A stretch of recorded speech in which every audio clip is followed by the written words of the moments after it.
प्यारे बच्चों, अस्सलाम वालेकुम वरहमतुल्लाहि वबरकातुह। क्या हाल है? सब बढ़िया। हम लोग डिस्कस कर रहे थे अपना टॉपिक केमिकल इक्विलिब्रियम, है ना। केमिकल इक्विलिब्रियम में पिछले लेक्चर में हम लोगों ने बात कर ली थी क्या कि साहब इक्विलिब्रियम कांस्टेंट तक हम लोग पहुंच गए थे इन टर्म्स ऑफ एक्टिविटी, है ना। लॉ ऑफ मास एक्शन पढ़ा था। क्या बोला था लॉ ऑफ मास एक्शन ने? कि rate of any reaction is directly proportional to what? Product of concentration of reactant या activity of reactants raised to the power of their stoichiometric coefficient. ये तो बोला था, ठीक। यहां से हम लोगों ने रेट ऑफ फॉरवर्ड निकाला था, रेट ऑफ बैकवर्ड निकाला था, है ना। फिर क्या बोला? इक्विलिब्रियम पे रेट ऑफ फॉरवर्ड और बैकवर्ड बराबर होता है, तो इन दोनों को कंपेयर करके क्या निकाला? दोनों का LHS बराबर, तो दोनों का RHS भी बराबर। इन दोनों को बराबर करके हम लोगों ने डिवाइड कर दिया KF/KB। इसको बोला था equilibrium constant which was equal to this expression in terms of activity या एक्टिव मास। क्लियर? यहां तक बात पहुंच गए थे, ठीक। फिर क्या बोला था? Rate constant always depends on temperature only. तो इक्विलिब्रियम कांस्टेंट भी किस पर डिपेंड करेगा? टेम्परेचर पे डिपेंड करेगा। यहां तक हम लोगों ने पढ़ लिया था अपने पिछले लेक्चर में। अब हमने बोला था आपसे एक्टिव मास के बारे में, ठीक, कि यही एक्टिव मास को अलग अलग फॉर्मेट में हम लोग एक्सप्रेस करेंगे। तो क्या है इनफैक्ट एक्टिव मास? तो क्या बोलेंगे? एक्टिव मास सिंपली एक प्रॉपर्टी है किसकी? किसी भी केमिकल सब्सटेंस की, जो क्या बताती है? उस सब्सटेंस की क्वांटिटी, उस सब्सटेंस का अमाउंट डिफरेंट टर्म्स में। क्लियर? लिखो, active mass of any chemical substance is active mass of any chemical substance is a property of that chemical substance, which gives idea about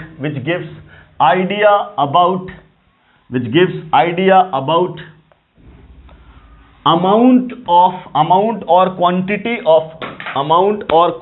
of that chemical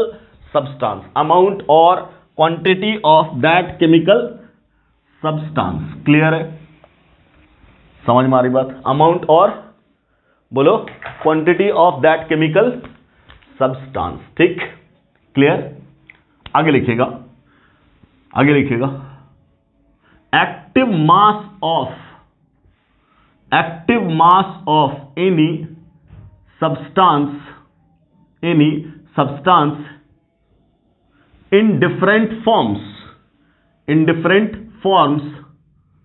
are expressed in different terms and have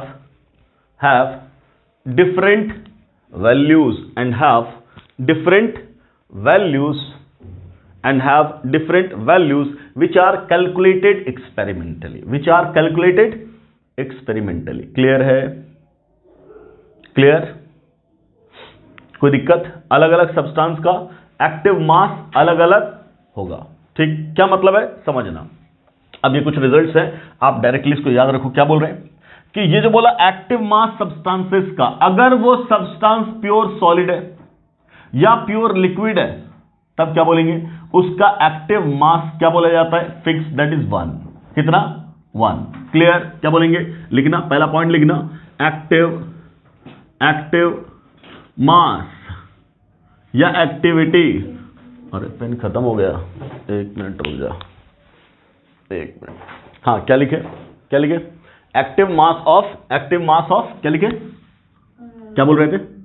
solid. Active mass of pure solid और pure liquid is always 1। Fix कर देंगे। Clear? कोई दिक्कत? अगला, active mass of gas is equal to, कौन सा gas? अब gas में भी दो बात, क्या बोलते? Ideal gas is equal to partial pressure. क्या बोल रहे? पार्शियल प्रेशर किसका? पार्शियल प्रेशर किसका? ऑफ द गैस, समझ में आ रही बात? Partial pressure of the gas, clear? यही बोले अगर वो गैस रियल है तब क्या, तब उसका कैसे निकाला जाता है? Active mass of real gas. कौन सा? Real gas. गैसियस स्टेट में हम लोग पढ़ते हैं क्या? आइडियल गैस और रियल गैस। तब उसके लिए क्या निकालते हैं? बोलो, partial pressure of the gas. क्या लिखते हैं? Partial pressure of the gas into, अब क्या लिखते हैं? गामा। क्या लिखते हैं? Gamma for that gas. What is gamma? Gamma is activity coefficient. Experimentally value निकाली जाएगी, आपको दे दिया जाएगा, आप पुट कर दोगे, मल्टीप्लाई कर दोगे, आंसर आ जाएगा। क्लियर? ठीक। क्या बोल रहे? रियल गैस का पार्शियल प्रेशर उस गैस का इनटू क्या? Activity coefficient of the gas. What is gamma? Activity coefficient for the gas. Clear? ठीक है। अगली बात क्या बोल रहे? Active mass of ideal solution. Ideal solution, जैसे आइडियल गैस वैसे ही आइडियल सॉल्यूशन। आइडियल गैस किसको बोलते हैं? जो किसको फॉलो करे? जो किसको फॉलो करे? बॉयल्स लॉ को, चार्ल्स लॉ को, अवोगाड्रोस लॉ को, हर रेंज ऑफ टेम्परेचर प्रेशर पे। तब उसको क्या बोलते हैं? Ideal gas. या बोलो PV is equal to NRT को जो फॉलो करे वो क्या है? Ideal gas. जो उसको फॉलो ना करे, उससे डेविएट करे, उसको बोलते हैं रियल गैस। क्लियर? उसी तरीके से आइडियल सॉल्यूशन, ऐसा सॉल्यूशन जो राउल्ट्स लॉ को फॉलो करे। 12th क्लास में चैप्टर पढ़ेंगे हम लोग liquid solution and colligative properties. वहां पढ़ेंगे सॉल्यूशन दो टाइप का, एक आइडियल, दूसरा नॉन आइडियल। कब आइडियल, कब नॉन आइडियल? क्लियर? तो जो राउल्ट लॉ को फॉलो कर दे उसको बोलेंगे आइडियल सॉल्यूशन, जो राउल्ट लॉ को फॉलो ना करे उसको बोलेंगे नॉन आइडियल सॉल्यूशन। क्लियर? तो अगर अपना आइडियल सॉल्यूशन है तब क्या बोलेंगे सीधा? तब क्या बोलेंगे बोलो?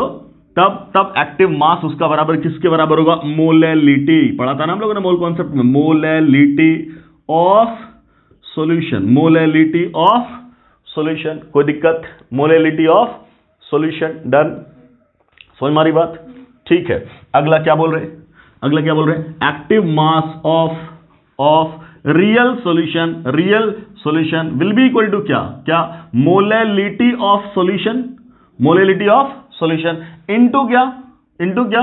Gamma. Gamma of solution. Gamma of solution. Clear? यहां गामा ऑफ गैस, ये फिर क्या है? Activity coefficient. ये एक्टिविटी कोएफिशिएंट गैस का, ये एक्टिविटी कोएफिशिएंट सॉल्यूशन का। क्लियर है? कोई दिक्कत? अब ध्यान से, क्या हमें रियल गैस में काम करना है? नहीं। किस गैस में काम करना है? आइडियल में। तो अपने लिए इसका कोई काम नहीं है। क्या हमें रियल सॉल्यूशन में काम करना है? नहीं। हमें किस काम करना है? किस में काम करना है? आइडियल में। तो फिर इसका भी कोई काम नहीं है। क्लियर? तो अपने काम की चीज क्या बनी? सॉलिड लिक्विड जहां आएगा वन बोलेंगे। क्लियर? आइडियल गैस मतलब अब कोई भी गैस आएगा तो उसको आइडियल मानते हुए ही काम करेंगे, जब तक के साफ साफ ना बोल दे कि take real behaviour of the gas. Real behaviour बोला तो एक्टिविटी कोएफिशिएंट देगा, तो मल्टीप्लाई कर देंगे तो निकल जाएगा पार्शियल। क्लियर है? हम क्या करेंगे? जो दे रखा ना उसको आइडियल मान के पार्शियल निकाल देंगे, तो वो तो रियल हुआ। ठीक। अब तुम्हें क्या दे देगा? एक्टिविटी कोएफिशिएंट दे देगा। क्वेश्चन में तुमसे बोला रियल तो देगा ना कोएफिशिएंट, वो निकाल के देगा, उसको मल्टीप्लाई कर देना तो क्या मिल जाएगा? तब क्या मिल जाएगा? तो वो वैल्यू मिल जाएगी किसके लिए? रियल के लिए। क्लियर? तो वो गामा देगा। नहीं दिया, जब तक गामा नहीं दिया हम क्या बोलेंगे? हमारा गैस क्या है? आइडियल। हमारा सॉल्यूशन क्या है? आइडियल। क्लियर? ठीक। ये दोनों में काम नहीं करना है। तो पहला काम ये, दूसरा ये वाला और तीसरा ये वाला, ये तो तीन अपने काम का है। आइडियल सॉल्यूशन बोले या ना बोले हम मान करके काम करेंगे, जब तक कि अनलेस एंड अनटिल वो साफ साफ कह रहा है कि consider real behaviour of the solution and take this value of gamma. तब नहीं तो अपना सॉल्यूशन कुछ नहीं बोला तो बोलेंगे क्या? एक्वस सॉल्यूशन बोला, आइडियल मानेंगे, काम करेंगे। क्लियर? ठीक है। मुझे बताओ, कोई भी सॉल्यूशन जो हम लोग काम करते हैं उसमें सॉल्यूट कितना डिसॉल्व करते हैं? तो बोलेंगे थोड़ा सा। ये सर नो, सॉल्यूट कितना डिसॉल्व करते हैं? बहुत थोड़ा सा। जैसे आपको HCl का pH निकालना होता है तो आप क्या करते हो? थोड़ा सा HCl डिसॉल्व करते हो पानी में। क्या इतना HCl डिसॉल्व करते हैं? नहीं ना, 2-4 बूंद। सोच के देख, 1 लीटर पानी में 2-4 बूंद की कोई वैल्यू है? तो उसको क्या बोलेंगे? Very dilute solution. Very dilute solution. अब याद करो क्या बोलते थे हम लोग? मोलैलिटी का फॉर्मूला क्या होता था? Number of moles of solute divided by mass of solvent. किस में? केजी में। क्लियर? मोलैरिटी का फॉर्मूला क्या था? Number of moles of solute divided by volume of solution. किस में? लीटर में। Late this is equation number 1। Equation number 2 1/2 कर या 2/1 कर। मान लो 2/1 कर दिया। So molarity upon molality, left side में यही ना, क्लियर। ये मोल मोल तो कट गया, इतना बटा इतना किया हो तो ये वाला तो ऊपर ही रहेगा, मतलब 1 by something divided by this much, है ना। तो ये कहां जाएगा? ऊपर, क्लियर। तो ऊपर क्या आएगा? मास ऑफ बोलो सॉल्वेंट, ठीक है, केजी में, divided by volume of solution, यही ना, क्लियर। कोई दिक्कत? अब बोलो, हमने तो ये बोला पानी था, इस पानी में 1-2 ड्रॉप HCl डाल दिए या कुछ भी डाल दिए, क्लियर। ये क्या था? पानी। ये क्या था? पानी। मान ले कि अगर ये पानी है 1 kg, क्या है? 1 kg, तो इसका वॉल्यूम डेंसिटी तो 1 है, तो वॉल्यूम भी तो 1 लीटर है, क्लियर। अब इसमें 1 लीटर में 2-4 ड्रॉप डाल दिए तो उसका वॉल्यूम तुम क्या बोलोगे? नेग्लिजिबल, यस और नो। तो सॉल्यूशन का वॉल्यूम भी क्या? सेम। सॉल्यूशन का वॉल्यूम भी क्या? सेम। तो जब हम इसको नेग्लेक्ट कर देंगे तो एक्चुअल तो पानी ही है, तो तुम 1 ग्राम सॉल्वेंट बोलो, 1 किलोग्राम सॉल्वेंट बोलो, या 1 किलोग्राम सॉल्यूशन बोलो, बात तो वही है, क्लियर है। तो तुम क्या बोलोगे? ये दोनों भी क्या हो जाएगा? बराबर। अगर ये 1 किलोग्राम है, कौन? सॉल्वेंट, और 2-4 बूंद उसमें सॉल्यूट है, तो सॉल्यूट तो नेग्लिजिबल अमाउंट में ना, तो सॉल्यूशन में एक्चुअल अमाउंट किसका है? सॉल्वेंट का, तो इसको भी हम सॉल्वेंट ही मान लेंगे, क्लियर है। तो ये दोनों क्या हो जाएगा? 1। ये दोनों जब कट गया बराबर तो क्या हो जाएगा? 1। तो हम क्या बोल देंगे? मतलब नियरली तो 1 बोलते कम से कम, बोलेंगे कि नहीं बोलेंगे? नियरली 1। तो तुम क्या बोलोगे? In case of very dilute, in case of very dilute solution, what will you say? Molarity of solution will be nearly equal to क्या? Molality, clear. इसको यहां पुट कर दो तो तुम्हें क्या मिलेगा? आप क्या बोलेंगे? एक्टिविटी को किससे हमने रिप्लेस कर दिया? मोलैरिटी से, क्लियर। इसीलिए अपने एक्सप्रेशन में हमेशा क्या देखोगे आप? मोलैरिटी। क्या देखेंगे? मोलैरिटी के टर्म्स में बात करेंगे, क्लियर। तो अगर सॉल्यूशन दिया तो किस टर्म्स में बात करेंगे? अब इसी को मोलैरिटी बना देंगे, है कि नहीं। और अगर गैस दिया तब क्या बोलेंगे? पार्शियल प्रेशर रहने देंगे। Any doubt? ओके। तो अब मिटाओ इसको मिटा दो, ठीक है। तो अब अपना जो एक्सप्रेशन था बेटा वो क्या था? बोलो, एक्सप्रेशन क्या था अपना? किसका? इक्विलिब्रियम कांस्टेंट का। So this was K EQ is equal to activity of C पे power C, activity of D पे power D whole divided by activity of A पे power A, activity of B पे power, यही ना, clear है। मैंने बोला अगर ये सब सॉल्यूशन है, क्या है? सॉल्यूशन है, या इनको कंसंट्रेशन के टर्म्स में एक्सप्रेस करना है, तब तुम क्या बोलोगे? कंसंट्रेशन के टर्म्स में एक्सप्रेस करना है। तब ये इक्विलिब्रियम कांस्टेंट किसके टर्म्स में एक्सप्रेस कर रहे हैं? कंसंट्रेशन के टर्म्स में इसको बोल देंगे Kc। क्या बोल देंगे? Kc। तब ये क्या हो जाएगा? यही एक्टिविटी मोलैलिटी बनेगा, और डाइल्यूट सॉल्यूशन के लिए मोलैरिटी बन जाएगा। तो हम क्या बोलेंगे? It will be simply molarity of product C पे power C into molarity of D पे power D divided by molarity of A पे power A, molarity of B पे पावर B। मोलैरिटी को ब्रैकेट से दिखाते थे, क्लियर। तो देखिए यही चीज चेंज हो गई, क्या बन गई? कॉन्सेंट्रेशन के टर्म्स में। तो ये इक्विलिब्रियम कांस्टेंट क्या हो गया? Kc। Equilibrium constant in terms of concentration, clear. हमने माना ये भी गैस, ये भी गैस, ये भी गैस, ये भी गैस, कोई दिक्कत? सब गैस है। अगर सबका सब गैस है तो तुम अगर बोले प्रेशर के टर्म्स में बात करो, सबका प्रेशर भी दे रखा है, तुम क्या बोलोगे? क्या बोला? Activity coefficient, sorry activity active mass pressure के टर्म्स में क्या आता? Partial pressure, clear. तो तुम क्या बोलोगे? इसी को क्या लिखोगे? पार्शियल प्रेशर के टर्म्स में लिखोगे। तो प्रेशर लिखा तो ये Kp नहीं बन जाएगा, क्लियर। अब ये क्या हो जाएगा? पार्शियल प्रेशर ऑफ C पे power C, partial pressure of D पे power D divided by partial pressure of A पे पावर A, और पार्शियल प्रेशर ऑफ B पे पावर B। बोलो बेटा, एनी कंफ्यूजन? क्लियर। तो यही Kc क्या बन गया? Kp बन गया। मतलब यही चीज क्या बन गई? कॉन्सेंट्रेशन के टर्म्स में ये बन गया, और प्रेशर के टर्म्स में ये बन गया। So these are simply expression of equilibrium constant in terms of different units, clear? या physical quantities, समझ मारी बात? प्रेशर के टर्म्स में और कंसंट्रेशन के टर्म्स में। इसी को हम लोग बाद में मोल फ्रैक्शन के टर्म्स में भी तोड़ देंगे और मोल के टर्म्स में भी तोड़ देंगे। क्या इतना समझ में आया? क्लियर? बेटा इसको ओके, चलिए, तो ये तो था अपना एक्सप्रेशन कहेगा इक्विलिब्रियम कांस्टेंट का, कहेगा एक्सप्रेशन इक्विलिब्रियम कांस्टेंट का, कोई दिक्कत? ठीक, अब मैं बोल रहा हूं आपसे, मान लो मैंने आपसे बोला कि इन सब का इनिशियल कुछ वैल्यू होगा, इसकी कुछ ना कुछ वैल्यू होगी, इसकी कुछ ना कुछ वैल्यू होगी, मान लो वो 0 हो गया तो बनना स्टार्ट होगा। तो इक्विलिब्रियम पे, टी इक्विलिब्रियम पे इसका कंसंट्रेशन भी दे सकता है और इसका प्रेशर भी दे सकता है, तो तुम इसके अकॉर्डिंग निकाले ये सब। मान लो मैंने बोला इसका मोल दिया, क्या दिया? इसका मोल Na, इसका मोल Nb, क्लियर? क्लियर है? इसका मोल Nc, इसका मोल Nd। सिर्फ मोल दिया, क्या हम यही चीज मोल के टर्म्स में लिख सकते हैं? लिख सकते हैं ना? तब क्या लिख देंगे बेटा, बोलो क्या लिख दोगे तुम मोल के टर्म्स में? Kn लिखोगे क्या?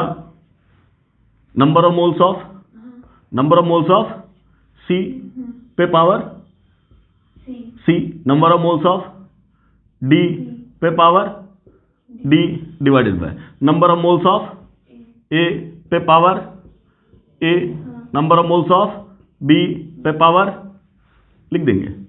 क्लियर है? बस हम लोग ये सब तरीका सीख रहे हैं कि अलग अलग चीजों के टर्म्स में कैसे कैसे एक्सप्रेस करते हैं। कोई तकलीफ?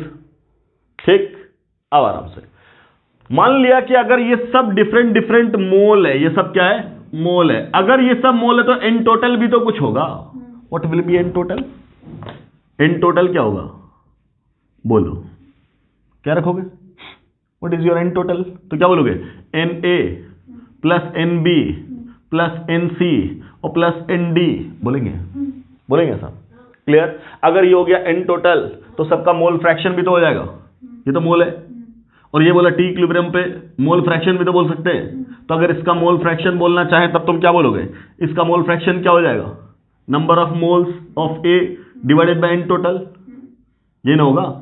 क्लियर? तो इसका मोल फ्रैक्शन क्या हो जाएगा? XA, इसका मोल फ्रैक्शन XB, इसका मोल फ्रैक्शन XC, इसका मोल फ्रैक्शन XD, यही ना? क्लियर? और मैं बोलूं क्या कि आप यही इक्विलिब्रियम कांस्टेंट मोल फ्रैक्शन के टर्म्स में लिखो, तब तुम क्या बोलोगे? KX will be what? Mole fraction of C पे power C, mole fraction of D पे power D divided by mole fraction of A पे पावर A और मोल फ्रैक्शन ऑफ B पे पावर B, ये हो गया। क्लियर है? तो यही KEQ इक्विलिब्रियम कांस्टेंट एक बार कॉन्सेंट्रेशन के टर्म्स में, एक बार प्रेशर के टर्म्स में, एक बार मोल के टर्म्स में, एक बार मोल फ्रैक्शन के टर्म्स में, सब लिखा जा सकता है। क्लियर? अब हम इन सबको रिलेट भी करेंगे। क्या करेंगे? रिलेट करेंगे। क्लियर? बेटा दे, ठीक हो गया। अब देखो, अब देखो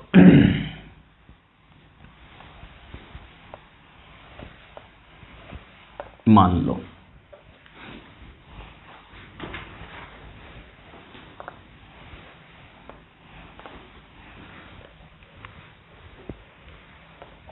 अगर मैंने आपसे बोला, यही चीज मैं फिर से शुरू कर रहा हूं, और अब देखो कि लेट, ये था अपना A, ठीक, गैसियस, B गैसियस, ठीक, C गैसियस और D गैसियस। मानो सबका coefficient A, B, C, D, फिर से है ना, एक बार इन सब की प्रैक्टिस हो जाए अच्छे से, अलग अलग तरीके से समझ लें क्या क्या हो सकता है। ठीक, ओके, हम वैल्यूज दे रहे हैं आपको। मान लो इन सब का मोल दे रखा है, number of mole of individual components at equilibrium की बात कर रहे हैं। इसका नंबर ऑफ मोल अभी क्या बोला था? A, इसका नंबर ऑफ मोल क्या बोला था? B, इसका नंबर ऑफ मोल क्या बोला था? C, और इसका नंबर ऑफ मोल क्या बोला था? D बोला था ना? क्लियर है? कोई दिक्कत? ठीक, अगर ये सब का मोल है, ठीक, तब तुम मोल फ्रैक्शन क्या बोले थे अभी? Number of moles of A divided by N total, let it is N total, Na plus Nb plus Nc plus Nd। इसका mole fraction Nb divided by N total, इसका mole fraction N C divided by N total, और इसका mole fraction N D divided by N total बोलेंगे। Clear है? मान लो जिस container में ये काम चल रहा है ना, जिस कंटेनर में ये सारी चीजें हैं, कौन है? Let the container is this, और उसके अंदर क्या है? ए है, बी है, सी है और डी है। ऐसा ए मोल इसका, बी मोल इसका, सी मोल इसका, डी मोल इसका, ऐसा कंटेनर है। हमने माना उस कंटेनर का टेम्परेचर T है, उस कंटेनर का प्रेशर P है और उस कंटेनर का वॉल्यूम V है। बोलो ले सकते कि नहीं? देखते हैं आ रहा कि नहीं आ रहा फोटो? आ रहा है। ठीक, क्या बोल रहे? टेम्परेचर क्या उसका? T, pressure P, volume V। मान सकते हैं ना ऐसा?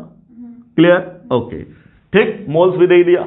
अब बोलो, जब ये सब मान लिया आपने तो मोल के बारे में तो लिख दिया, मोल फ्रैक्शन के बारे में लिख दिया, ठीक, लिख दिया ना।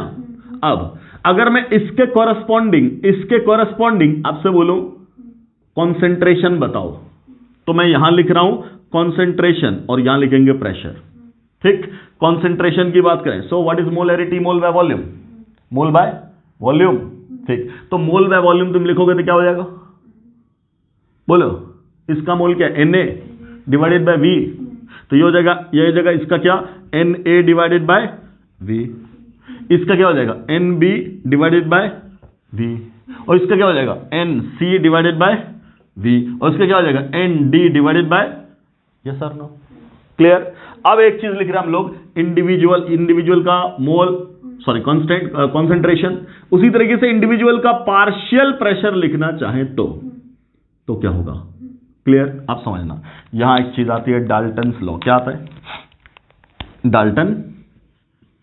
जॉन डाल्टन साहब, Dalton's law of partial pressure, ये पढ़ते हम लोग गैसियस स्टेट में।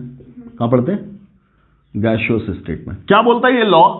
किसी भी इंडिविजुअल कंपोनेंट का, पीआई मतलब इंडिविजुअल कंपोनेंट का पार्शियल प्रेशर, किसी भी इंडिविजुअल कंपोनेंट का partial pressure is equal to उस कंपोनेंट का मोल फ्रैक्शन, उस कंपोनेंट का mole fraction into P total. समझ मारी बात? ये बोलता है क्या? Dalton's law. चलो मैं इसको एक्सप्रेस समझा ही देता हूं, फिर आगे बढ़ता हूं। आराम से समझो, एक अलग बात, फिर हम इसको कंटिन्यू करेंगे। समझो, let we have container like this. ये कंटेनर, मैंने बोला इसमें हमने ऑक्सीजन रखा, तो सिर्फ ऑक्सीजन है, तो तुम क्या बोलोगे? प्रेशर किसकी वजह से? बोलेंगे ऑक्सीजन की वजह से। जो भी प्रेशर है वो ऑक्सीजन की वजह से ही तो है। ओके, मैंने बोला इसी में हीलियम रख दिया। क्या रख दिया? हीलियम रख दिया, तो अब प्रेशर किसकी वजह से है? ऑक्सीजन की वजह से भी और हीलियम की वजह से भी। मान लो मैंने बोला इसकी वजह से प्रेशर लग रहा 1 atm और इसकी वजह से प्रेशर लग रहा 2 atm। यस बेटा, तो बता पहले पी टोटल कितना है? 1 + 2, 1 + 2, टोटल कितना? 1 + 2 = 3 atm, है कि नहीं? क्लियर? अब बोल रहे पार्शियल प्रेशर ऑफ ऑक्सीजन क्या है? तो क्या मतलब है पार्शियल का? पार्शियल का मतलब क्या? What is the contribution of oxygen towards the P total value? Total pressure में ऑक्सीजन का कंट्रीब्यूशन क्या है? मतलब कि इसी कंटेनर में सिर्फ ऑक्सीजन होता तो कितना प्रेशर लगाता? Is called partial pressure of oxygen. तो कितना लगा रहा है बेटा? बोलो कितना लगा रहा है? 1, है कि नहीं? और पार्शियल प्रेशर ऑफ हीलियम, तब क्या बोलेंगे? इसी कंटेनर में सिर्फ हीलियम होता तब कितना लगाता? 2। क्लियर? कोई दिक्कत? ये तो बोलोगे तुम पार्शियल। समझ में आया? पार्शियल का मतलब समझ में आया क्या? कि वो अगर अकेला होता तो कितना लगाता, या यूं कहे तो टोटल में उसका कंट्रीब्यूशन कितना है। यही तो समझ में आई बात। अब मोल फ्रैक्शन का क्या चक्कर है वो समझो तुम। मुझे वो बताओ, मैंने बोला ये कंटेनर है, ये कंटेनर है, ठीक। इस कंटेनर में गैस रखो तो प्रेशर लगाएगा। कैसे लगाता है? गैस हिट करेगा किसको? कंटेनर के वॉल को, तभी तो प्रेशर आएगा। जितना ज्यादा हिट करेगा उतना ज्यादा प्रेशर। मैं तुमसे बोला कि इसके अंदर हीलियम का कितना मोल है, मतलब कितना पार्टिकल है, एटम मान ले, एटम। मैंने बोला हीलियम का पार्टिकल है 2, क्लियर? तो 2 पार्टिकल हिट करेगा। और मैंने बोला क्या ऑक्सीजन का पार्टिकल है 100, तो 100 पार्टिकल हिट करेगा। क्लियर है? कोई दिक्कत? मैं इसको मोल भी बोल सकता हूं, नंबर बोलो, मोल बोलो, कुछ भी बोलो, ठीक। कौन ज्यादा प्रेशर लगाएगा, ऑक्सीजन के हीलियम? ऑक्सीजन, क्योंकि जिसके ज्यादा पार्टिकल है, किसके पार्टिकल ज्यादा है? ऑक्सीजन के, तो वो ज्यादा हीट करेगा।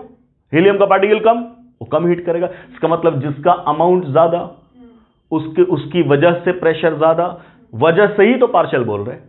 क्लियर? अब मैं अगर बोल दूं यहां पे मोल, अगर मैं बोल दूं मोल, इसका मोल है 2 और इसका मोल है 3, क्या बोला मैंने? इसका मोल 2, इसका मोल 3, तो मोल के बराबर ही तो पार्टिकल होता है। 1 mole is equal to number, इसका मतलब इसके पार्टिकल 2n है, इसके पार्टिकल 3n है। किसके पार्टिकल ज्यादा? ऑक्सीजन के, तो प्रेशर कौन ज्यादा लगाएगा? Oxygen. Clear? So greater the number of mole of particle of any gas, greater will be it's pressure. Clear? अगर मैं बोल दूं, अगर यहां से मैं बोला मोल फ्रैक्शन निकालो, तो तुम क्या बोलोगे? हीलियम का मोल फ्रैक्शन, ये भी 2 मोल और ये 3 मोल, इसका मोल फ्रैक्शन 2/5 और इसका मोल फ्रैक्शन 3/5। यस और नो? किसका मोल फ्रैक्शन ज्यादा? सॉरी, इसका है कि नहीं? तो इसका प्रेशर भी ज्यादा। तो तुम क्या बोलोगे? किसी भी कंपोनेंट की वजह से pressure will be decided by what? उस फ्रैक्शन का कितना ज्यादा मोल, मतलब उस कंपोनेंट का कितना मोल फ्रैक्शन है। Greater its mole fraction, greater will be its partial pressure. Clear? तो क्या बोला गया कि partial pressure of any individual component will be simply what? Directly proportional to mole fraction of that particular component. Yes और no? अब equate करेंगे तो कोई कांस्टेंट लगाएंगे ना, और वही तो कांस्टेंट वैल्यू है। क्या? पी टोटल, ये तो कांस्टेंट है, ये तो कांस्टेंट वैल्यू है ना। ठीक, तब क्या बोलोगे? इट इज इक्वल टू ऐसा, यही ना। और ये तो बन गया लॉ, जिसको बोला डाल्टन का लॉ। यहां समझ में आ गया? अब इस डिस्कशन का अभी अपना कोई काम नहीं है, इसको फिर से हम लोग पढ़ेंगे कहां? गैसियस स्टेट में। हमने उसको इस्तेमाल यहां कर लिया, क्योंकि हम गैस से डील कर रहे हैं। क्लियर? तो तुम्हें अभी याद रखना है, क्योंकि पूरे चैप्टर में हर जगह आएगा बार बार ये क्वेश्चन, इसलिए इसको एकदम यहीं पे याद कर लो। क्या कि साहब क्या बोल रहे हैं? डाल्टन क्या बोलता है? डाल्टन लॉ क्या बोलता है? किसी भी इंडिविजुअल गैस की वजह से जो पार्शियल प्रेशर है, that will be directly proportional to mole fraction of that gas and will be equal to mole fraction into P total. बस इतना फॉर्मूला है। क्लियर? अगर ये फॉर्मूला है तो मुझे सब का मोल फ्रैक्शन तुम्हारे सामने है ना, मोल फ्रैक्शन। इसी में टोटल प्रेशर से मल्टीप्लाई कर देंगे तो सबका पार्शियल प्रेशर आ जाएगा। इसका पार्शियल प्रेशर क्या आएगा बोलना? Na divided by N total into P total. Let the P total is P, बोला ना? ओके। इसका NB divided by N total into P, इसका NC divided by N total into P, इसका ND divided by N total into. क्या इतनी बात समझ में आती है? इतना यहां तक क्लियर है? पक्का? अब इसके टर्म्स में भी निकाले थे तुम इक्विलिब्रियम कांस्टेंट, इसके टर्म्स में भी, इसके टर्म्स में भी, इसके टर्म्स में भी, चारों के टर्म्स में हम लिख सकते हैं। वैल्यू चारों के टर्म्स में लिख सकते हैं। अब आराम से अगर हम पहला लिखना चाह रहे हैं तो क्या लिखेंगे? Kn। क्या लिखेंगे? Kn क्या लिखे थे अभी? Number of moles of C पे power C, number of moles of D पे पावर D, है ना, divided by number of moles पे power number of moles of A पे पावर A और number of moles of power number of moles of B पे power, यही ना। Clear? ये तो है Kn। कोई दिक्कत? ठीक है। What was Kc? Kc क्या है? तो Kc क्या लिख दोगे तुम? Kc इक्वल टू, बोलो, मोल बाय V। मोल बाय V, तो क्या बोलेंगे? NC अपॉन V पे power C, ND upon V पे power D, okay, divided by NA upon B पे पावर, बोलो, A, और NB अपॉन B पे पावर B। यही से clear? Equation number 1, equation number 2 done. ठीक है। What about Kp? Kp क्या था? पार्शियल प्रेशर, ये तो है। क्या बोलोगे? C और D वाला। तो number of moles of C upon N total, ये ना, इंटू क्या? ऐसा लिख दे, ऐसा लिख दे, number of moles of C by number of moles of total into क्या, पी टोटल पे power C divided by, sorry multiplied by क्या, number of moles of D upon N total पे पावर डी, हो गया, whole divided by क्या, number of moles of A divided by number of moles total into P पे power A, और यहां क्या, number of moles B upon N total पे power B. कोई दिक्कत? ये आ गया तीसरा एक्सप्रेशन, आ गया। ये क्या है, ये क्या है, केपी। अब के एक्स की बारी, तो तुम क्या बोलोगे, what about K X, mole fraction, ये वाला क्या लिखेंगे, N A upon N total किसका, अरे अरे N A C, product product है ना, सी, यहां क्या, N D N total divided by, मतलब इसमें पावर क्या, डी, आराम से। उसके बाद एन ए है ना डिवाइडेड बाय एन टोटल पे पावर क्या, A, N B upon N total पे पावर बी। क्लियर? ये चौथा एक्सप्रेशन, ये तो चार है। अभी हमने इसी को अलग फॉर्मेट में लिखा था एक्स के फॉर्म में, अब N one by N total ऐसा करके लिख दिया, लिख सकते हैं ना सब, क्या सब मोल के टर्म्स में आ रहे हैं। देख पहला वाला मोल के टर्म्स में प्योरली है कि नहीं, दूसरा वाला ये भी मोल के टर्म्स में और इंक्लूडिंग वॉल्यूम, तीसरा वाला ये भी मोल के टर्म्स में इंक्लूडिंग प्रेशर, और चौथा वाला ये भी मोल के टर्म्स में है कि नहीं। क्लियर? सब में ना मोल दिख रहा है कॉमन। क्लियर? इसका मतलब हम आपस में रिलेशन निकालेंगे तो क्या हो सकता है, क्या हो सकता है, मोल मोल कट सकता है कि नहीं। पहले तो इंडिविजुअली ये सारे एक्सप्रेशन समझ में आए कि नहीं आए, यहीं से तो निकाला हम लोगों ने। अब इसको मिटाएंगे, इन सब में रिलेशन दिखाएंगे, इन सब में रिलेशन। क्लियर? कोई दिक्कत? ठीक, मिटाऊं, चलो इधर मिटा देते हैं। अब मैं आपसे क्या बोल रहा हूं कि देखो इनमें रिलेशन की बात करेंगे। पहली बात तो ये चारों आ गए, ये चारों एक्सप्रेशन अपने पास तो आ गया, कोई दिक्कत। अब आपको क्या करना पड़ेगा, यही सब वैल्यू देगा, आप उसमें पुट करते चले जाओगे, और ये निकाल सकते हो, ये निकाल सकते हो, ये निकाल सकते हो, ये निकाल सकते हो। अब आराम से ये जो ए बी सी डी है, ये क्या है, बी सी डी, ये सब क्या है, कोएफिशिएंट है कि नहीं, कोएफिशिएंट। ये रिएक्टेंट का और प्रोडक्ट का सेम भी हो सकता है, बराबर भी रह सकता है कि नहीं। जैसे जैसे एक एग्जांपल देखो, एक एग्जांपल देखो, N2 ठीक plus 3H2 giving 2NH3। Clear? ये भी गैस, ये भी गैस, ये भी गैस, ठीक, okay. H2 gaseous plus I2 gaseous giving HI gaseous.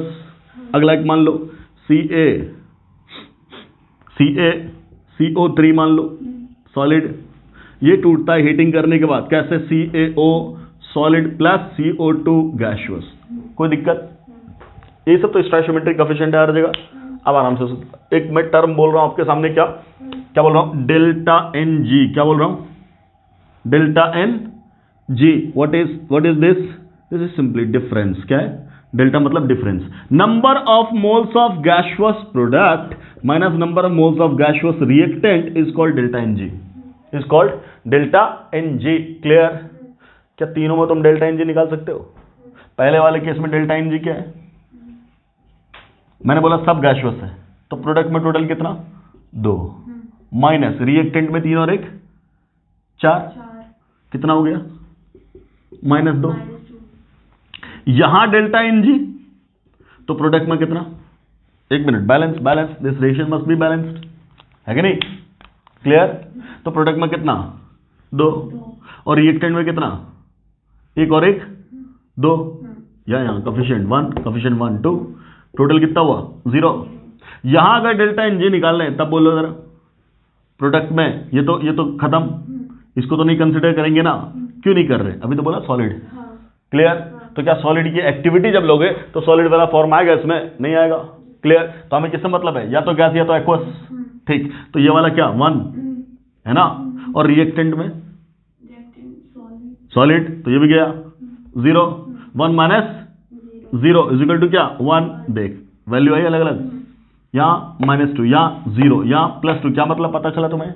Delta N जी में भी, डेल्टा एन जी में भी क्या ग्रेटर देन 0, में भी लेस देन 0, में भी equal to 0। It will depend on stoichiometric coefficient of the reaction. For different types of reaction we can have different values of delta Ng, but what the delta Ng is, product में कितना gas है, reactant में कितना gas है, दोनों का difference. बस clear? यहां भी अगर हम लोग वैल्यूज रखेंगे तो कुछ ना कुछ आएगा। मान लो अगर मैंने बोला यहां निकाल डेल्टा Ng, तुम क्या बोलोगे? इस रिएक्शन के लिए डेल्टा Ng क्या आएगा? तो तुम क्या बोलोगे? Number of moles of gaseous product. सब तो गैस है, अब सब गैस है तो कोई नहीं कटेगा, तो क्या बोल देंगे? C plus D minus A plus B बोल दूं। C plus D minus A minus B, तो माइनस कॉमन ले लिया तो A प्लस B आ जाएगा। प्रोडक्ट का C और D, रिएक्टेंट का B और A, खत्म। ये तो डेल्टा Ng है। अब देखो उसका, देखो ध्यान से, बेटा इसको। अब इसमें देखो क्या बोल रहे हैं कि अगर आप यहां देखोगे तो मोल वाला तो जो है सो है, सीधा ना, इसके अंदर कोई और टर्म तो इन्वॉल्व नहीं है, ठीक। बट अगर मैं आपसे बोलूं व्हाट अबाउट दिस वन, दूसरे वाले को सोच के देख, मैं इसको क्या बना सकता हूं? किसी इज इक्वल टू क्या, number of moles of C पे पावर C, क्या लिख सकते हैं? Number of moles of C पे पावर C, यही ना। और ये तो 1/v है, 1/v पे पावर क्या C, क्लियर, ठीक। Multiplied with number of moles of D पे पावर D, इतना लिख सकते हैं, इकट्ठे ले लिया। और 1/v यहां भी है और 1/v यहां भी है, तो तुम क्या बोलोगे? मल्टीप्लाइड विथ क्या 1/v पे power C multiplied with 1/v पे पावर D, बोलो बेटा, लिख सकते हैं। ये तो हुआ ऊपर की बात। नीचे क्या लिखोगे? इसको तोड़ दिया, number of moles of A पे पावर A है ना, into number of moles of B पे पावर B, है कि नहीं? और यहां भी क्या 1/v तो है, सो 1/v पे पावर क्या A इंटू 1/v पे पावर क्या, बोलो B। क्या मैं इसको लिख सकता हूं ऐसा, number of moles of C पे power C into number of moles पे पावर D पे power D divided by number of moles of A पे power A number of moles of B पे पावर B, लिख सकते हैं। अब आराम से इतना पूरा पार्ट मैंने अलग कर दिया, ठीक। मुझे यहां अगर मैं लिखना चाहूं तो क्या लिख सकता हूं? ऊपर क्या लिख सकता हूं? V पे पावर माइनस C लिख सकते हैं, और यहां V पे पावर माइनस D, तो दोनों मिला करके क्या हो जाएगा बोल? इसको तुम क्या लिखोगे? इसको तुम क्या लिख सकते हो? V पे power minus C into V पे पावर माइनस D। क्या दोनों का बेस सेम है सेम, तो पावर ऐड हो जाएगा। तो ऊपर क्या लिख जाएगा? V पे power minus C minus D लिख दो, क्लियर, ओके। यहां बोल नीचे क्या लिख दें? V पे power similarly minus A minus B लिख दें, क्लियर, कोई दिक्कत? अब मुझे बता, ये वाला जो सिर्फ टर्म है, क्या ये वाला टर्म Kn है? ये तो टर्म Kn है, क्या मैं इसकी जगह पुट कर दूं? क्लियर, तो Kc बराबर क्या हो गया? इसकी जगह में लिख दिया Kn, क्या लिख दिया, ठीक। अब इसको अगर मैं ले जाऊंगा ऊपर तो ये माइनस क्या बन जाएगा? प्लस इंटू क्या हो जाएगा? ये बोलो, ये गया ऊपर, तब क्या लिखोगे? A प्लस B हो जाएगा, मल्टीप्लाइड विथ V पे power minus C minus D, है कि नहीं? अब दोनों मिला के मैंने क्या लिखा? Kn इंटू V पे पावर, अभी भी बेस सेम है, जोड़ दें तो A plus B minus C minus D में से माइनस कॉमन ले लिया, तो यहां क्या हो गया? C और प्लस D। ये क्या है? ये क्या है? एक मिनट यहां उल्टा हो गया क्या? उल्टा हो गया क्या?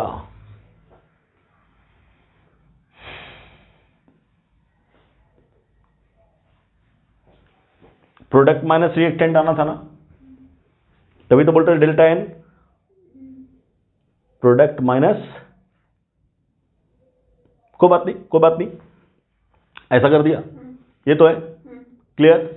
चलो अब इतना तो हो ही गया, अब अगर मैं डेल्टा एन की बात करूं तो डेल्टा एन तो ये था, है कि नहीं? क्या सी प्लस डी माइनस ए प्लस बी। मैंने बोल दिया अगर इसको उलट दें, इसको उलट दें, मतलब इतना माइनस इतना करें तो यहां माइनस लग जाएगा, या मैं ये बोल रहा हूं माइनस से मल्टीप्लाई कर दो ओवरऑल, तो ये वाला टर्म बन जाएगा प्लस, ये वाला टर्म बन जाएगा माइनस। तो मैं इतने की जगह क्या लिख दूं? डेल्टा, क्या लिख दूं? बोलो बोलो, के एन तो ठीक है, इंटू वी पे पावर क्या लिख दूं? अगर ये सी प्लस डी माइनस ए मतलब इतना होता तो डेल्टा एन जी लिखते, इसका उल्टा है तो मैं क्या लिख दूं? माइनस डेल्टा एन जी लिख दें। What is this? What is this? के सी, है ना? लिख सकते हैं, क्लियर है? ठीक, तो ये क्या हो गया? K C is equal to K N into V पे power minus delta N G, या इसको डिवाइड कर दोगे तब क्या? के एन अपॉन वी पे power delta N G, whatever you can say. Clear? Okay, तो हम इसी के बराबर में ये भी लिख सकते हैं। बोलो बेटा क्या लिख सकते हैं? ये लिख रहा हूं मैं, इसी, ये वाला तो ठीक है, ये वाला तो ठीक है, कौन सा? पहला वाला। इसकी जगह और क्या लिख सकते हैं? बोलो, this is also equal to क्या? ये वाले टर्म को क्या बोला मैंने? कैन, के एन, है ना, इनटू क्या? वी पे पावर क्या? Minus of delta N ji.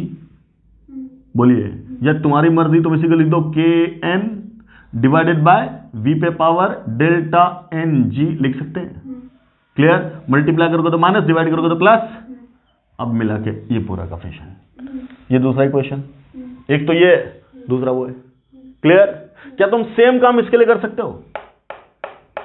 Same यही काम इसके लिए कर सकते हो? क्लियर? मिटाऊं? कर रहे? चलो अगले वाले के लिए करके देखते हैं क्या आता है। अगले वाले के लिए करके देखते हैं कि क्या आता है। ठीक है, चलिए क्या कर देंगे बेटा? बोलो नेक्स्ट, दिस वन, यहां से बात चलेगी। ठीक है, तो क्या लिख रहे हैं? केपी, क्या लिख रहे हैं? केपी इज इक्वल टू क्या? यही ना, तो यहां क्या लिख दें फिर से वही? बोलो, नंबर ऑफ मोल्स ऑफ क्या? C upon number of moles of मतलब एन टोटल। ठीक, अब देख आराम से, क्या एन टोटल यहां भी है, यहां भी है, यहां भी है, यहां भी है? मैं क्यों ना कॉमन निकाल दूं? निकाल सकते हैं ना? एक मिनट, एक मिनट, इसका प्रेशर कहां गया? केपी जब लिखे थे, केपी जब लिखे थे तो इसका प्रेशर भी तो आएगा, इसमें तो लिख दियो टोटल प्रेशर से मल्टीप्लाई, यहां भी तो पी टोटल आएगा, यहां भी तो पी टोटल आएगा। मिस प्रिंटिंग हुआ, पीछे देख, चेक कर। क्लियर है? सब में पी टोटल आएगा, तो यहां भी P N total, P N total, P N total, P N total आएगा, सब निकाल देंगे बाहर। तो यहां सिर्फ क्या रह गया बोलना? यहां पे सिर्फ क्या रह जाएगा? Number of moles of C पे पावर सी इनटू क्या लिख दिया? पी बाय एन टोटल पे पावर सी लिख सकते हैं। इन दोनों को मिलाकर के एक ब्रैकेट बनाया। सिमिलरली ये काम कर सकते हैं क्या? क्या? N D by N total, इस पे पावर क्या? डी, है ना, मल्टीप्लाइड विथ, यहां क्या लिखोगे तुम? बोलो क्या? पी, बोलो क्या लिखेंगे? पी अपॉन क्या? एन टोटल पे पावर क्या? डी। घबराना नहीं है, थोड़ा सा बड़ा हो रहा है, घबराना नहीं है। मैं एक बार ओवरऑल बात कर लो, फिर इसको मैं शॉर्ट में कर दूंगा फटाफट। क्लियर? ठीक, बस आराम से देखता रहे, कहीं मिसप्रिंटिंग हो रहा तो बताओ। Clear? Okay, whole divided by, ये काम कर दें, क्या हो जाएगा बोलो? ये तो number of mole of A है, तो क्या लिख देंगे? Under bracket number of moles of A पे पावर क्या? A into P upon N T, यहां भी मिलेगा पे पावर ए। बोलना, लिख रहे? यहां क्या बोलोगे? एन बी पे power B into P upon N T पे पावर क्या? बी। डन, यही ना? ओके, सो अब ये क्या हो जाएगा बोलना? ये उठा लें। अरे मैं क्या कर रहा हूं यार, इसको क्या रख दिया यहां? देख देख देख, मिसप्रिंटिंग बताया कर, सिर्फ यही तो फ्री कर रहे हैं, number of moles of D ही तो फ्री कर रहे हैं यहां से, और पी बाय एन टी तो वहां ले चुके हैं। क्लियर? तो यहां से क्या फ्री हो गया? बोलो, सी डी ए बी सबको निकाल लें अलग, जब सबको निकाल लेंगे अलग बेटा तब क्या बनेगा, number of moles of C पे power C, number of moles of D पे power D divided by number of moles of A पे power A, number of moles of B पे पावर बी। बोलो सब चुन लिया, यही तो आगे चल करके के एन बोल देंगे, मल्टीप्लाइड विथ क्या, बाकी जो बच गया उसको लिख दो। पी बाय एन टोटल यहां भी, पी बाय एन टोटल यहां भी, दोनों का बेस सेम, ऊपर पावर क्या गया, पी बाय एन टोटल पे पावर क्या, सी प्लस डी। डन। नीचे ये निकाल चुके हो, तो यहां वाले टर्म में क्या बचेगा बोलना, यहां भी वही P by N total, P by N total, तो क्या बन गया, पी बाय एन टोटल पे पावर क्या, एन टोटल पे पावर क्या बोलना, ए प्लस बी, यही ना, और ये वाला टर्म भी तो के एन है, सो दिस वाज के P is equal to K N, खत्म। इनटू क्या, एक ही इकट्ठे लिख दो, पी अपॉन एन टोटल पे पावर क्या, अब देख सी प्लस डी, और ये जाएगा तो माइनस है माइनस बी, अब मिल रहा है मैं, अब क्या मिल रहा है, सीधा डेल्टा एन जी मिल गया। ये तो एक्सप्रेशन बना, बिल्कुल आराम से देखो, थोड़ा सा देख के घबराहट हो रही, बड़ा बड़ा क्या क्या चल रहा है, बिल्कुल आराम से देखते जाओ। क्लियर है। तो इसमें एक नया एक्सप्रेशन क्या आया, इसके टर्म्स में आ गया, किसके टर्म्स में, के एन के टर्म्स में। चाहो तुम इसको याद रख लेना, क्योंकि बड़े बड़ी चीजें हैं, इसके फॉर्म में, जैसे ये बोला ना इस फॉर्म में याद रख ले, अगला वाला इस फॉर्म में याद कर लेंगे, तो देखो यही एक्सप्रेशन अब क्या आ जाएगा वो देखना। So this can be written as simply also equal to, इस फॉर्मेट में तो लिख लिया, इसमें क्या लिखेंगे, के एन के टर्म्स में, के एन इंटू क्या, पी अपॉन एन टोटल, खत्म, पे पावर डेल्टा एन जी, यहां डिवीजन में आया या मल्टीप्लाइड में विथ पॉजिटिव। क्लियर। तो अब अपना इक्वेशन ये हो गया, क्लियर, के पी का। सेम काम मोल फ्रैक्शन के लिए कर सकते हैं, बोलो सेम काम इसके लिए भी कर ही देते हैं। कहां तक लिखे, लास्ट लाइन, ओके डन। चलिए यही काम कर देते हैं किसके लिए, मोल फ्रैक्शन के लिए।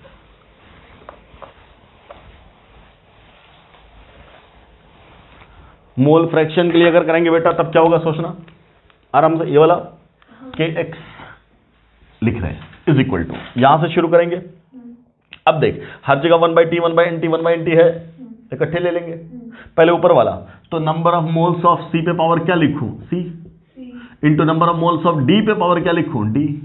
यहां का 1/nt यहां का 1/nt इकट्ठा रख लें। क्लियर।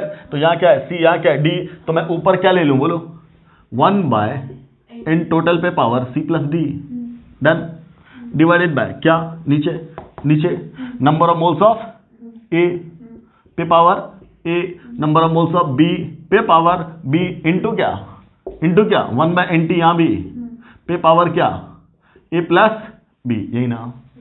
क्लियर। ठीक। और ये वाला टर्म मिला है क्या है, वही के एन, सो के एक्स इज इक्वल टू क्या बेटा, के एन इंटू, अब ऊपर नीचे दोनों क्या है, बेस सेम, सो 1/nt पे पावर क्या बोलो, c प्लस डी और minus of A plus B, इसी को तो डेल्टा एन जी बोला है।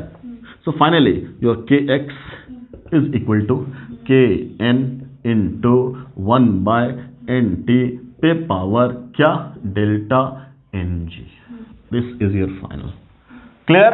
तो अब मैं मिटा के यहां भी लिख ही दूं, क्या लिख दूं कि साहब चौथा वाला जो एक्सप्रेशन है उसमें नो डाउट इस फॉर्मेट में तो लिख ही रहे, दूसरे फॉर्मेट में भी इसको लिखा जा सकता है। क्या लिखा जा सकता है बोलो, क्या लिख दें, इज इक्वल टू ऑल्सो के एन इंटू 1/n टोटल पे पावर डेल्टा, डन। ये हो गया आपका एक्सप्रेशन। कोई दिक्कत, यही तो 4 एक्सप्रेशन है, पहला दूसरा तीसरा चौथा, डन। ठीक। अब ध्यान से, इतना काम हो गया, डेरिवेशन ये सब डेराइव वराइव कर लिया हम लोगों ने। अब ये रिजल्ट्स याद रखो और फटाफट फॉर्मूला पुट करो। मान लो याद नहीं भी है तो हमने तो बोला क्या कॉन्सेप्चुअली तो सॉल्व कर ही सकते हैं, इतना तो लिख ही सकते हो कम से कम। क्लियर है। ठीक। हाँ डेराइव कर ले तो अच्छी बात है, क्यों, क्योंकि अगर वो मान लो तुम्हें इसकी वैल्यू दे दिया और तुमसे डायरेक्ट पूछा ये बता ये बता ये बता, तो तुम बता दोगे। अगर ये फॉर्मूला याद होगा, मुझे तो याद नहीं रहता, मैं बार बार डेराइव करता हूं। ठीक। है ना, आपकी मेमोरी अच्छी होगी, आप रट्टा मारो, है कि नहीं, ठीक। तो कुछ चीजें जो बहुत कॉम्प्लिकेटेड है उसको याद कर लेना है, इक्वेशन से मना किया लेकिन इसका मतलब ये नहीं कि करना ही नहीं है। अगर उसने बोला अब इतना लंबा चौड़ा डेराइव करने में कितना टाइम लग रहा है, बहुत ज्यादा कॉम्प्लिकेटेड है, जैसे हमने बोला था मोल कॉन्सेप्ट में सिंपल चीजें थी तो सिंपली कर लिया, यहां थोड़ा लंबा सा डेराइव करने के लिए। तो अब तुम्हें क्या बोला, अगर ये बोला है, ये दे दिया, मान लो इसकी वैल्यू बोला x, इसकी वैल्यू निकालो, ये दे देगा एक्सप्रेशन, तो वहां से तुम डेल्टा एन जी निकाल दोगे, डेल्टा एन जी के फॉर्म में ये पुट कर दोगे तो निकल जाएगा आंसर। तो ये याद करना है, क्लियर। अब मैं क्या बोल रहा हूं, मान लिया ए बी सी डी ये तो कोफिशिएंट है, ऐसा इक्वेशन चुना जिसमें रिएक्टेंट और प्रोडक्ट का कोफिशिएंट बराबर था, जैसा अभी लिखा था ना हम लोगों ने तीनों case, delta N G is equal to 0, greater than 0, less than 0, तीनों लिखा था कि नहीं, क्लियर। क्या बोलोगे तुम, यहीं पे क्या बोलोगे, if delta N G is equal to 0, तब क्या हो जाएगा, यहां तो डेल्टा एन जी है ही नहीं, मतलब यहां पे तो कोई दूसरा टर्म नहीं है ना, क्लियर, ये तो है, ठीक, इसकी तो वैल्यू यही है, ठीक है। अब बोलो अगर डेल्टा एन जी 0 है तब क्या बोलोगे, केसी क्या हो जाएगा, क्या लिखा हम लोगों ने, के एन, क्या लिखा है, के एन इंटू क्या या अपॉन क्या, बोलो अपॉन क्या, v पे पावर डेल्टा एन जी, और what is delta N G, 0, तो पावर 0 का मतलब 1, के एन अपॉन 1 का मतलब क्या, के एन, इसका मतलब के सी बराबर क्या हो गया, के एन के रिलेशन, ठीक। अच्छा अगला जरा इसको देखना, के पी बराबर के पी की वैल्यू ये तो है, K N into P upon N, है ना, टोटल पे पावर डेल्टा एन जी, और ये 0 हुआ तो किसी भी चीज पे पावर 0 का मतलब 1, तो वैल्यू क्या हो जाएंगे, के एन, डन। ये भी इसके बराबर हुआ, तो के पी भी क्या हो गया, बोलो यहां से के पी भी किसके बराबर हो गया, के एन के, डन, ठीक। अगला देख लें के एक्स, तब क्या बोलेंगे, what is your K X, it is simply this one, so it is K N into 1 by N T, इस पे power delta N G 0, clear. So it is what, again K N, तो यहां से क्या पता चला, के x भी के एन के बराबर है। एक लाइन में क्या बोलेंगे, if delta N G is 0 then K P is equal to K C is equal to K X is equal to K N, सब बराबर, क्लियर, कोई तकलीफ, ठीक। तो इस तरीके से हम लोगों ने अलग अलग इक्विलिब्रियम कांस्टेंट का टर्म बताया, आपको क्या क्या एक्सप्रेशन हो सकता है, उनका डेरिवेशन किया, उनके बीच में रिलेशन को हम लोगों ने क्या किया बेटा, डेराइव। कोई तकलीफ, इतनी बात समझ में आई, ये हो गया आपका क्या, इक्विलिब्रियम कांस्टेंट से रिलेटेड बातें। मिटाओ अब इन सबको, ठीक। अब आओ वापस जहां से हम लोग शुरू हुए थे, कहां से स्टार्ट हुए थे, रिएक्शन से।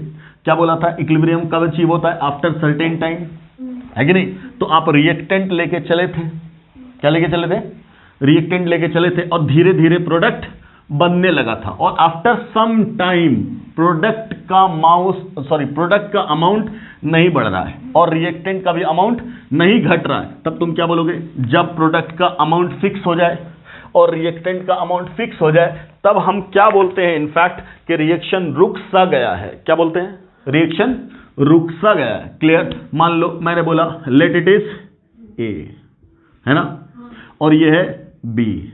अभी देख सिंपल, इतना बड़ा क्यों हो गया, ए बी सी डी सब ले लिए, अगर हम ए और बी लेते तो ये चीज आधी बन जाती है, फट से सॉल्व हो जाता, वहां से भी तो हो जाता।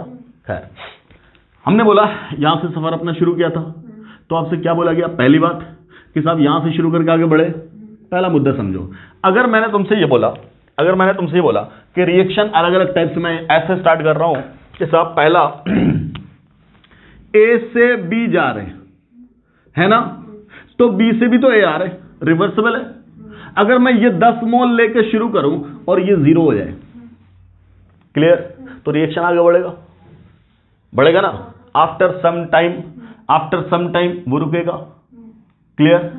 मान लो मैंने क्या बोला था, इक्विलिब्रियम के लिए कोई गारंटी नहीं है कि 5-5, लेट्स से क्या ऐसा हुआ कि ये 6 पे और ये 4 पे अब इक्विलिब्रियम आ गया, late this is the condition of equilibrium. इसका 6 मोल, उसका 4 मोल, यहां इक्विलिब्रियम अचीव हुआ। अब दूसरी बात सुनना, क्या बोल रहे कि ये ए है और ये बी है, क्लियर।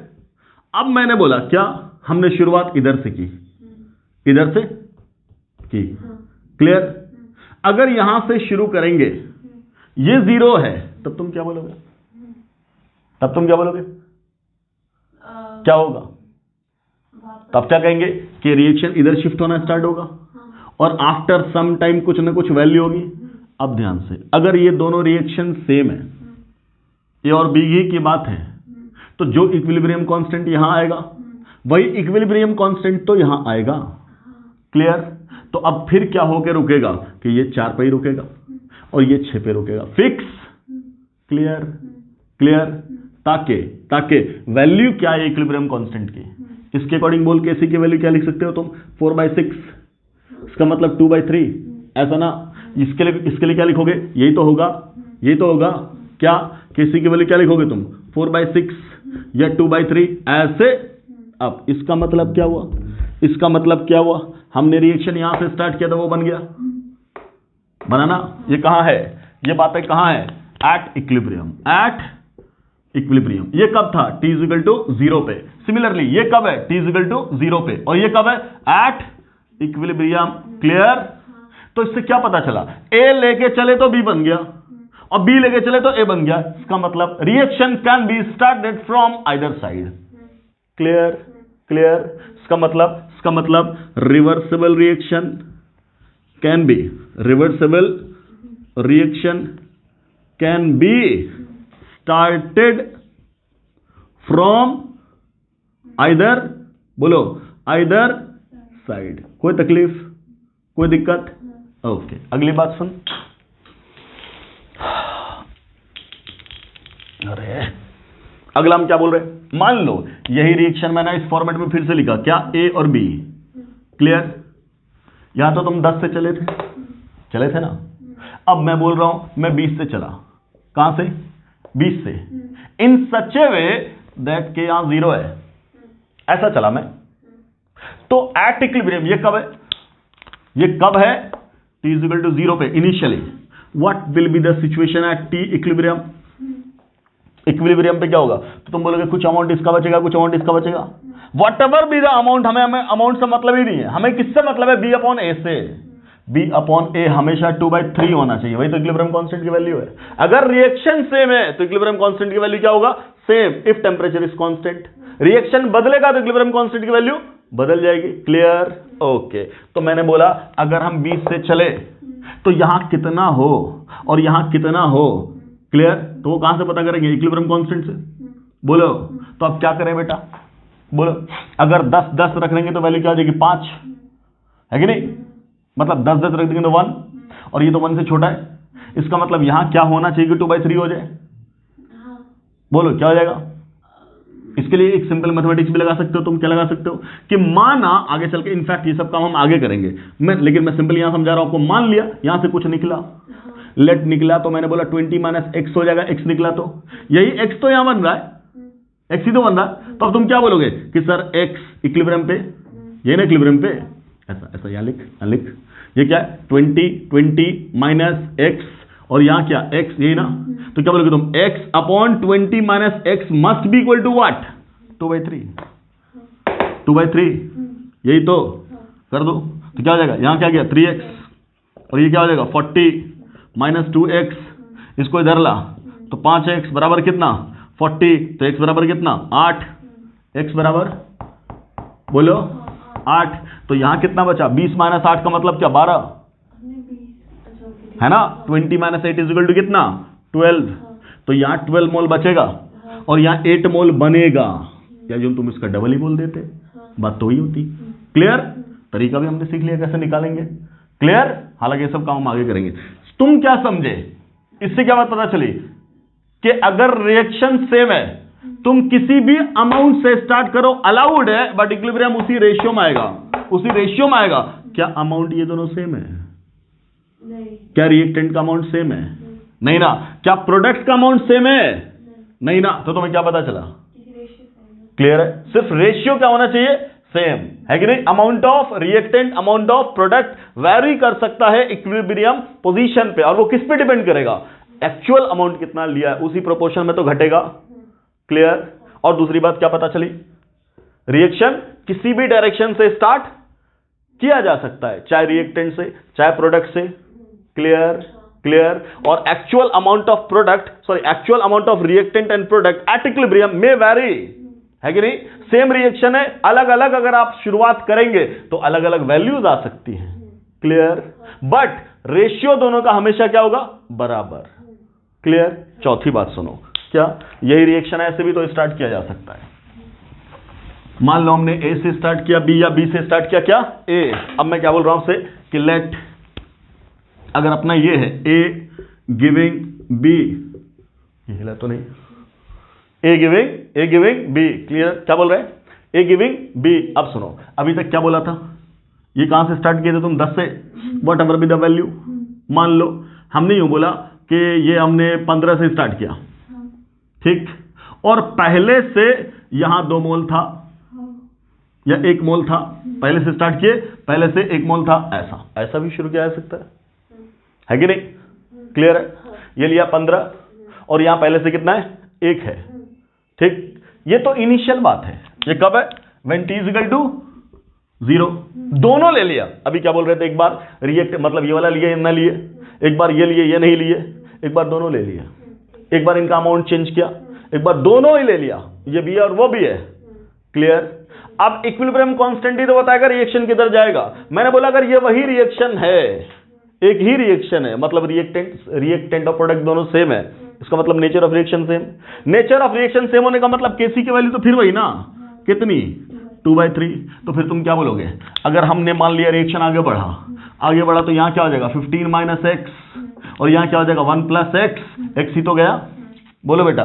तो तुम क्या लिखोगे? 1 plus X upon 15 minus X will be equal to what? 2/3। Solve कर लोगे, यहां क्या आएगा? 3 plus 3x is equal to 15 गुना 30, और माइनस क्या? 2x, यही ना। इसको ला इधर, कितना बन गया? 5x बराबर कितना? 30 माइनस कितना? 3 बराबर कितना? 27। x बराबर कितना? 27/5। क्लियर? तो यहां कितना बनेगा? यहां कितना बचेगा? बोलो। 15 माइनस, इसको निकाल लो तुम, ये क्या हो गया? 25 और 5 6 20, यही ना, 5.4 ना। क्लियर? तो यहां से 5.4 गया तो बचा कितना? 9.6। 9.6। बोलो। यहां 1 प्लस दिस x कितना है? 5.4, तो ये कितना हो जाएगा? 6 पॉइंट, यही ना। क्लियर है? यही तो है। अब मैंने क्या बोला? इन दोनों का रेशियो तो 2/3 आना चाहिए। तुम यही तो निकाले हो, निकाल के देख लो। 6.4 डिवाइडेड बाय 9.6 मस्ट बी क्या? 2/3। चेक कर, क्या बोलोगे? डिवाइड करो। कैसे डिवाइड करोगे? बोलो। किससे डिवाइड करें? और जो 4 से डिवाइड कर दे। 16, ये 2/3 आना चाहिए। मतलब क्या? 64/96 सिंपली ना। ठीक। तो अब ये वैल्यू कितनी होगी? बोलना। 2 से डिवाइड कर दिया तो ये कितना हुआ? 32, 32, और ये कितना हो गया? 48। फिर डिवाइड कर दिया तो ये 16, और ये कितना हो गया? 24। फिर डिवाइड कर दिया तो अब ये कितना? अरे ये तो दिख ही रहा है, 4 से डिवाइड हो रहा है, 6 से डिवाइड हो रहा है, तो 4/6, 2/3, ऐसा ही ना। 2/3, 2/3, 32 से सीधा डिवाइड करते ना, 32 से ऊपर नीचे दोनों कट जाता है। क्लियर? आया 2/3? क्लियर? खैर, ये सब तो बातें हुई गणित के, ये सब तो न्यूमेरिकल हुआ। मुद्दा क्या था? मुद्दा क्या था? तो अब क्या बोलोगे? हाँ, रेशियो क्या होना चाहिए? कांस्टेंट। इक्विलिब्रियम कांस्टेंट की वैल्यू जब तक टेम्परेचर चेंज नहीं हुआ हम चेंज नहीं करेंगे। What ever be the initial amount of reactant taken, change होकर वहीं उसी रेशियो में आएगा। ये जो रिएक्टेंट और प्रोडक्ट की इक्विलिब्रियम वैल्यू मिल रही है, इसका अमाउंट सेम मिलने की कोई गारंटी नहीं है। क्लियर? बट इनका रेशियो हमेशा क्या रहेगा? फिक्स। कैसे? According to the law of mass action. जो अपना एक्सप्रेशन आएगा उसी रेशियो में टूटेगा ये, सच दैट कि इक्विलिब्रियम कांस्टेंट की वैल्यू क्या हो जाए? बराबर। अब मैंने क्या बोला? किसी भी रिएक्टेंट के अमाउंट से शुरू किया जा सकता है। Whatever be the amount of reactant, whatever be the amount of product. Clear? KC की वैल्यू हर हाल में वही मिलेगी। अगली बात क्या बोला, रिएक्टेंट से चाहो शुरू कर दो, अलाउड है। प्रोडक्ट से चाहो शुरू कर दो, अलाउड है। ठीक, रिएक्टेंट नहीं है, प्रोडक्ट ही है, चलेगा। प्रोडक्ट नहीं है, रिएक्टेंट ही है, वो भी चलेगा। रिएक्टेंट भी है, प्रोडक्ट भी है, वो भी चलेगा।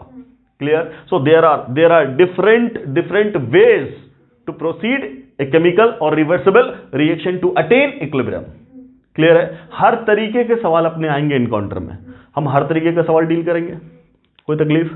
चलिए, सो आज अपना लेक्चर यहीं पे वाइंड अप करते हैं, या एक और बात कर ही लो, क्या? ग्राफिकल एनालिसिस, है ना? ग्राफिकल एनालिसिस भी खत्म करते हैं, फिर आगे बढ़ेंगे हम लोग। आगे और भी बहुत सारी बातें करनी है इस लेक्चर में, एक छोटी सी बात खत्म कर देते हैं, फिर आगे बढ़ते हैं। लिखो ग्राफिकल एनालिसिस। ग्राफिकल एनालिसिस, देखो भाई क्या बोल रहे हैं, ये अपना रिएक्टेंट ए और ये प्रोडक्ट बी, ऐसा। तो शुरुआत में आपने क्या बोला, ये था 10, ये था अगर 0, ऐसा हमने ऐसा शुरू किया। ठीक, पॉसिबिलिटी तो सब है, हमने ऐसे स्टार्ट किया, सिंपल। तो पहले क्या हुआ, बोलो पहले क्या हुआ? तो आपने क्या बोला, अगर ये रिवर्सिबल है, नेचर किसका? रिवर्सिबल का। हमने क्या बोला, अगर ये रिवर्सिबल है, ये ज्यादा है, तो पहले तो बढ़ेगा ऐसे, बैकवर्ड कुछ नहीं।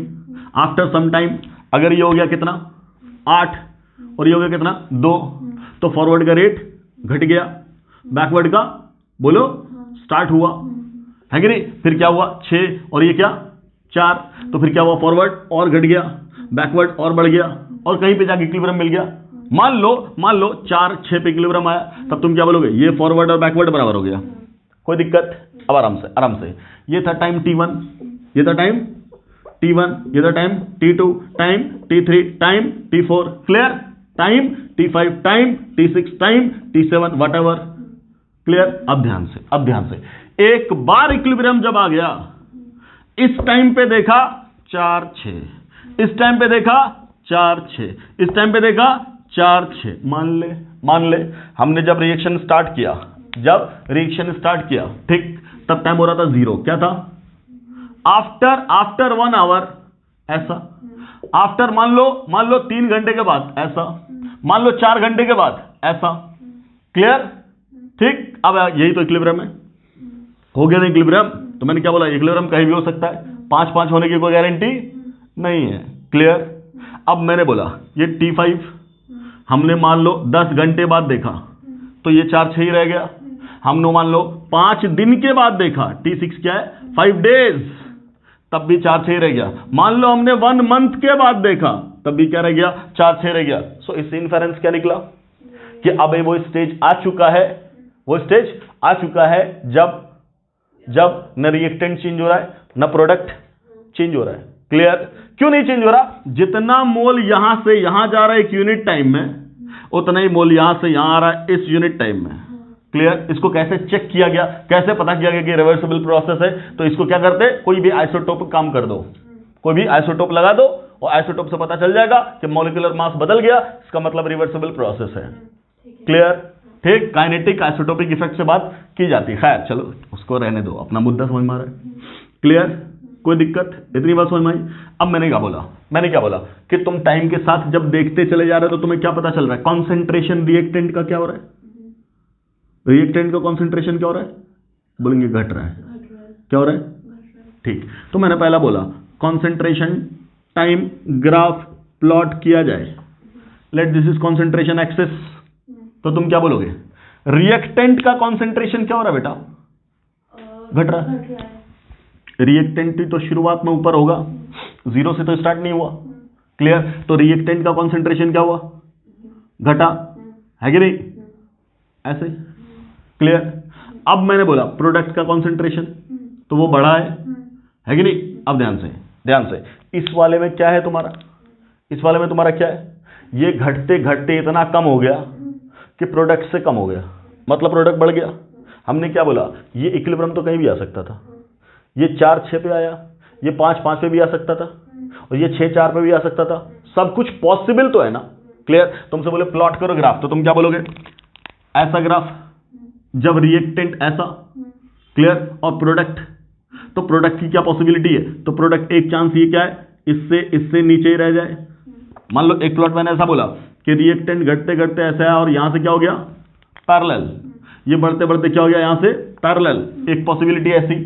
मैंने दूसरा बोला, दूसरा क्या फिर बोला, ये कॉन्सेंट्रेशन और ये टाइम, क्लियर। और रिएक्टेंट के बारे में मैंने बोला, ये रिएक्टेंट क्या हो रहा है, ये घटते घटते ऐसे हो गया, और ये वाला प्रोडक्ट बढ़ते बढ़ते ऐसे हो गया, दोनों बराबर हो गए, क्लियर। आराम से सुन, इसी को तो हम टाइम ऑफ इक्विलिब्रियम बोलेंगे, यही तो टाइम ऑफ इक्विलिब्रियम है। और जब ये बराबर हो गया दोनों, तो ये तो टाइम ऑफ इक्विलिब्रियम है, बोलो, क्लियर। अगला अगला प्लॉट क्या बोल रहा हूं मैं, अगला प्लॉट ऐसा भी तो हो सकता है, ये कॉन्सेंट्रेशन और ये क्या टाइम, क्लियर। अब मैंने क्या बोला, अभी क्या बोला, रिएक्टेंट रिएक्टेंट ऐसे, और अब क्या बोल रहा हूं, प्रोडक्ट इससे बढ़ते बढ़ते यहां कट करके ऐसे, ये भी तो हो सकता है, ये भी तो हो सकता है। अब आराम से सुनो ध्यान से, क्या बोला मैंने कि इक्विलिब्रियम पे रिएक्टेंट और प्रोडक्ट का अमाउंट बराबर भी हो सकता है, वो ये है, क्लियर। तुम क्या बोलोगे, ये केस क्या है, तो बोलोगे at equilibrium and after equilibrium through out reactant का कॉन्सेंट्रेशन प्रोडक्ट का कॉन्सेंट्रेशन बराबर है, ये वो वाला केस है। इसके बाद तो बराबर ही है, ये तुम्हारा क्या है, ऊपर से जो नीचे आ रहा है, ज्यादा था अब कम हो रहा है, वो क्या है रिएक्टेंट, और ये क्या है प्रोडक्ट, क्लियर। इसकी बात करें, यही तो रिएक्टेंट है और ये तो प्रोडक्ट है, क्लियर। इस टाइम के बाद तुम्हें क्या बोल रहा है, रिएक्टेंट में कोई चेंज तुम्हें दिख रहा है, प्रोडक्ट में कोई चेंज दिख रहा है, बट इस केस में रिएक्टेंट का कॉन्सेंट्रेशन ऊपर है ना बेटा इस एक्सिस पे, तो तुम क्या बोलोगे, concentration of reactant is greater than concentration of product, ये वो वाला केस है, क्लियर। तीसरा केस मैंने क्या लिया, ऐसा एक स्टेज आया, इसके बाद ये भी पैरेलल हो गया ऐसे और ये भी पैरेलल हो गया ऐसे, तो तुम क्या बोलोगे, यही तो वो स्टेज है कि नहीं, जब इक्विलिब्रियम आया है। और अब यहां क्या बोलोगे, इस रिएक्शन में तुम्हें क्या दिख रहा है कि साहब रिएक्टेंट का कॉन्सेंट्रेशन लाल वाला है कि नहीं, ये कम हो गया, किससे, प्रोडक्ट के कॉन्सेंट्रेशन से, बोलो यस और नो। ये रिएक्टेंट और ये क्या है प्रोडक्ट, कोई दिक्कत। तो तीनों केसेस पॉसिबल हैं, तीनों केसेस पॉसिबल हैं, किसमें, बोलो किसमें, किसमें पॉसिबल है तीनों केस, जब कॉन्सेंट्रेशन टाइम प्लॉट किया आपने, क्लियर। रिएक्टेंट का सब में घट रहा है, प्रोडक्ट का सब में बढ़ रहा है। अब एक चांस क्या है कि घटते घटते ऊपर ही रह जाए, मतलब ये वाला प्लॉट अगर ऐसा हुआ है, इसका मतलब रिएक्टेंट प्रोडक्ट से ऊपर है, इसका मतलब इक्विलिब्रियम 6-4 पे आता, 6-4 पे आता, क्लियर। अगर मैंने बोला ऐसा बराबर हो गया तब इक्विलिब्रियम 5-5 पे आता, क्लियर। अगर मैंने बोला ऐसा रिएक्टेंट ही घट गया प्रोडक्ट ही बढ़ गया, तब क्या बोलेंगे, अब यहां आया है। और आजादी तो सब है, हमें तो सिर्फ ये देखना है कि अब इक्विलिब्रियम के बाद कोई चेंज नहीं होना चाहिए, पैरेलल हो जाना चाहिए, पैरेलल पैरेलल पैरेलल, क्लियर। यही बोले रेट के बारे में। तब क्या बोलोगे तुम, what about the plot of rate versus time, बोलो। तो रेट में हमें साफ साफ क्या दिख रहा है बेटा, बोलिए। रेट में साफ साफ क्या दिख रहा है कि जब बात करेंगे रेट की और टाइम की, तो आप क्या बोलोगे, फॉरवर्ड का रेट, बोलो यहां से लाल वाला, फॉरवर्ड का रेट घट रहा है, फॉरवर्ड का रेट घट रहा है, और बैकवर्ड का रेट बढ़ रहा है ना। तो तुम क्या बोलोगे, फॉरवर्ड का रेट तो कंटिन्यूअसली घटेगा ऐसे, है कि नहीं, और बैकवर्ड का रेट कंटिन्यूअसली बढ़ेगा ऐसे, यही ना, क्लियर है। अब मुझे बता, जब इक्विलिब्रियम आ गया, जब इक्विलिब्रियम आ गया, क्या उसके बाद कोई चेंज है, नहीं ना, नहीं ना। क्या उससे पहले कभी क्रॉस ओवर भी हुआ है, नहीं, कोई क्रॉस ओवर नहीं है, क्लियर। जब तक इक्विलिब्रियम ना आ जाए तब तक इसको घटना है और तब तक उसको बढ़ना है, और एक बार इक्विलिब्रियम आ गया तो उस इक्विलिब्रियम के बाद दोनों हमेशा के लिए बराबर हो जाएंगे, clear. And obviously this will be the time of equilibrium, clear. This is rate forward, this is rate backward, and obviously at this time and after this time क्या बोलोगे तुम, rate of forward will be equal to rate of backward always unless and until the reaction is disturbed, clear। कोई दिक्कत। इसके अलावा कोई और plot मिलने की पॉसिबिलिटी है क्या, मैं इसको नीचे लेके जाऊं उसको ऊपर लेके जाऊं ना, क्लियर। तो रेट के लिए, रेट ऑफ रिएक्शन के लिए यही सिर्फ, ठीक। तो चलिए यहां पे